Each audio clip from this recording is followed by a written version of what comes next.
indo para o beleléu. Mas sem problema, eu vou te ajudar. Que Deus me ajude. Discutir sobre biossegurança ou ainda segurança no trabalho dentro da área da saúde.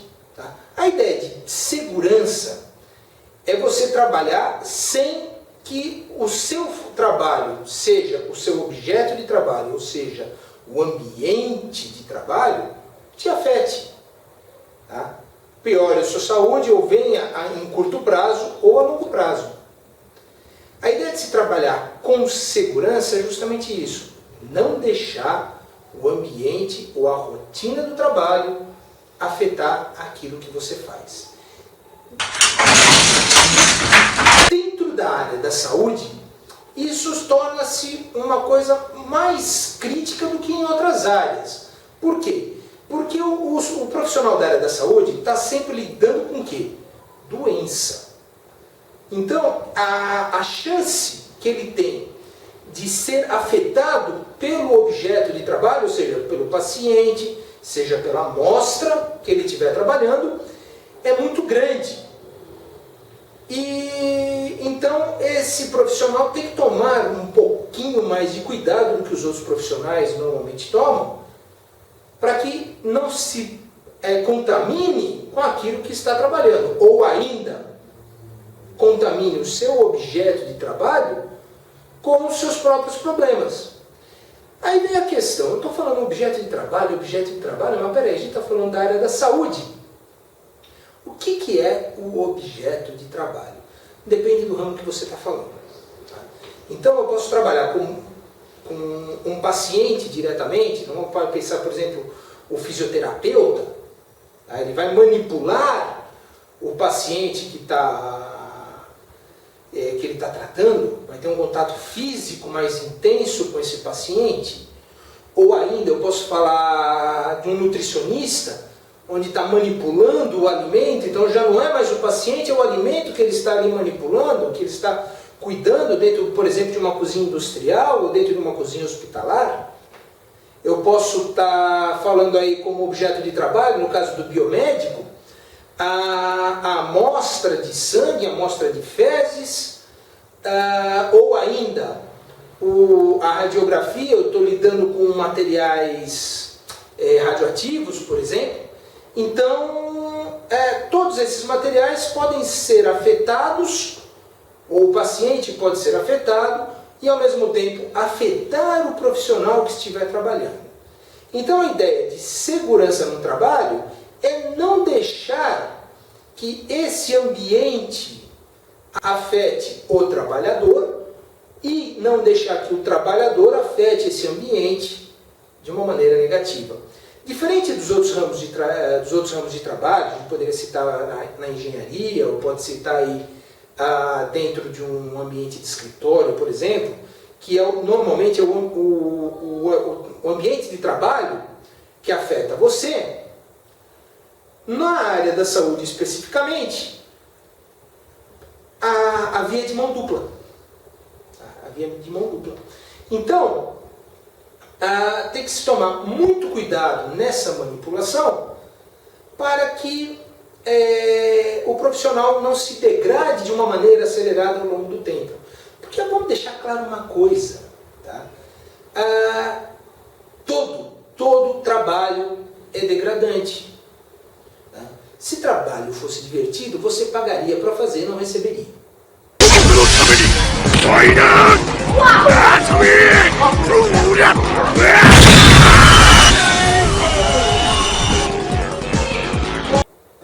Então, tenha isso na sua mente. O ambiente que você está lidando vai te afetar e sempre vai te afetar de uma maneira negativa. Tá? Vai te desgastar. Então você tem que se preparar para se economizar. Tá?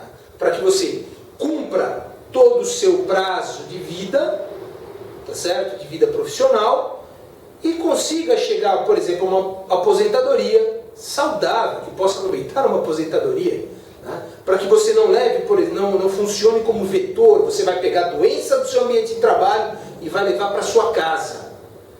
Sua família vai ser afetada, de repente, por alguma bobagem que você fez durante o seu trabalho, ou no seu ambiente de trabalho. A área da saúde tem esse tipo de preocupação. Tá?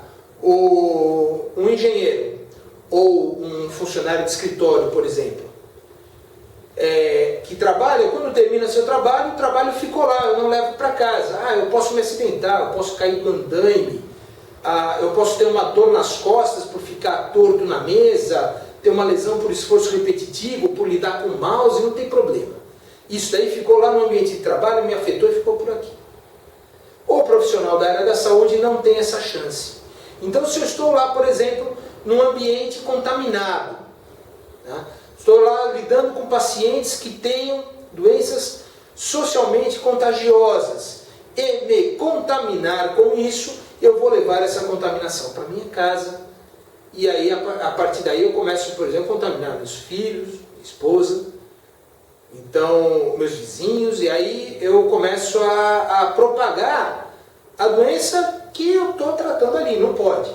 Então esse profissional tem que ter um cuidado todo especial, e no seu caso aí, da área da saúde, está estudando uma disciplina chamada biossegurança.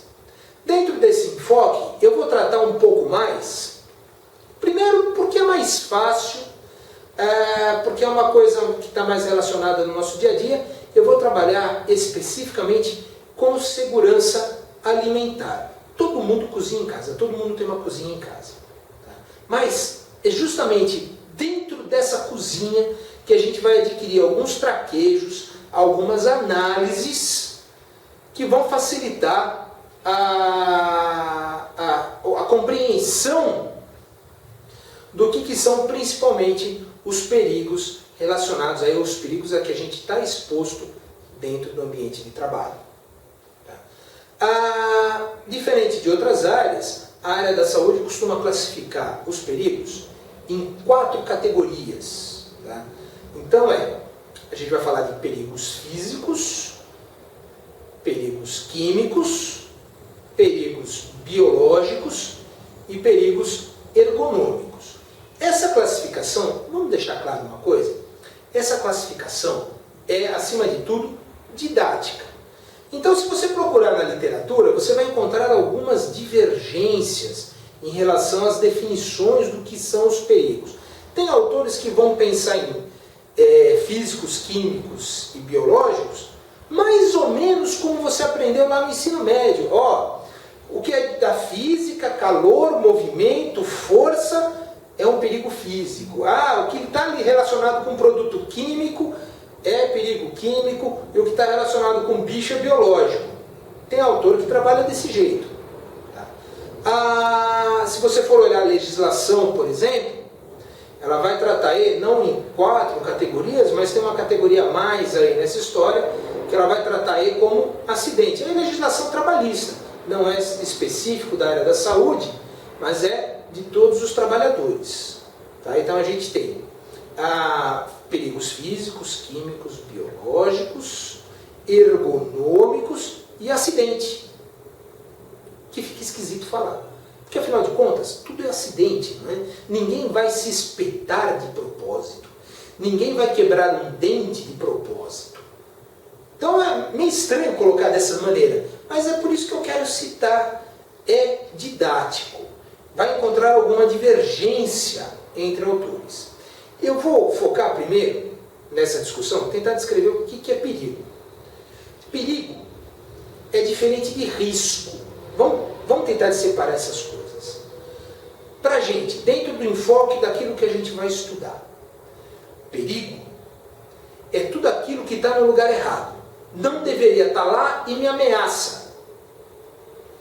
Eu tenho areia na comida. Não lavei o feijão direito. Não fiz a escolha do feijão. Aí tem lá no feijão, tem uma pedrinha lá no feijão, e isso daí, na hora que eu vou comer, vai arrebentar com meus dentes. Tá? Então, isso daí é um perigo. É uma coisa que não está no lugar dela e está me ameaçando dentro desse consumo, dentro dessa condição. Isso é perigo. É diferente de risco. Risco está associado com a probabilidade. Então vamos pensar o seguinte: eu tenho um martelo em cima da mesa. ele tem uma probabilidade de cair no meu pé. Ele vai cair necessariamente? Não. Então, se for num ambiente que exista muita movimentação, esse risco é maior. Se for num ambiente que eu passe raramente, esse risco é menor. Então vamos tentar diferenciar isso aí. Perigo é tudo aquilo que está fora do lugar e me ameaça. Porque uma cadeira pode estar fora do lugar, mas está longe do meu trajeto, não me ameaça. Tem um carro lá na rua, estacionado, fora da guia, o sujeito aí é barbeiro, estacionou atravessado, mas eu estou aqui dentro de casa, não me ameaça. Está fora do lugar, mas não ameaça para mim, então não é um perigo. O perigo é quando ele está fora do lugar e me ameaça. Agora, risco é a probabilidade do acidente acontecer. Se a probabilidade é grande, o risco é alto. Então eu tenho às vezes perigo alto, o risco baixo. Como eu posso ter o inverso, um perigo pequeno com um risco elevado. Eu posso ter, aí o que pode ser um perigo grande ou pequeno? Pode discutir isso daí. O perigo grande ou pequeno está em relação ao estrago que ele pode causar. Então, se eu tiver, por exemplo, vamos pensar assim, um martelo em cima da mesa. Se for um martelo pequenininho, se ele cair no meu pé, vai doer. Eu posso ter aí uma marca preta na unha. Se for num ambiente de trabalho, obrigatoriamente eu estou com o pé fechado, no máximo que vai dar uma luxação, dá uma coisa pequena. Então é um perigo pequeno. Se ao invés de um martelinho, eu tenho uma marreta de 10 quilos na beirada da mesa e ela cair no meu pé, o estrago aí vai ser maior. Eu vou ter laceração, vou ter quebra de osso, vou ter, independente do calçado que eu tenha, a não ser que eu tenha aquele calçado com biqueira de aço. Então aí o perigo é grande e eu não estou tratando da probabilidade desse negócio acontecer. Está aí essa diferença entre risco e perigo. Nos próximos vídeos a gente vai discutir os tipos de perigo. Então eu falei agora há pouco. Perigos físicos, perigos químicos, perigos biológicos e perigos ergonômicos. Dentro da área da saúde a gente estuda fortemente esses 4 perigos. Tá? E a gente vai trabalhar com exemplos onde esses perigos podem acontecer dentro de uma cozinha, dentro da cozinha da minha casa mesmo, não tem problema. E eu vou mostrar situações exemplificando o perigo que pode ter e como a gente vai analisar esse perigo, como ele vai aparecer para a gente. Se você gostou, deixa seu like, inscreva-se no canal e a gente vai ter bastante vídeos, vai ter uma quantidade grande de vídeos aí que vão tentar elucidar dentro de exemplos do como é que a gente vai lidar com a parte de biossegurança em coisas do cotidiano, para que você comece a pensar de uma maneira segura e possa trabalhar isso dentro da sua vida profissional, dentro do seu futuro profissional. Você está começando sua carreira agora, tá certo? E aí a gente vai aos pouquinhos elucidando. Novamente, deixa seu like e dê o seu retorno. Mande mensagens, questione, dentro do possível eu vou tentar elucidar suas dúvidas. Obrigado e até o próximo vídeo.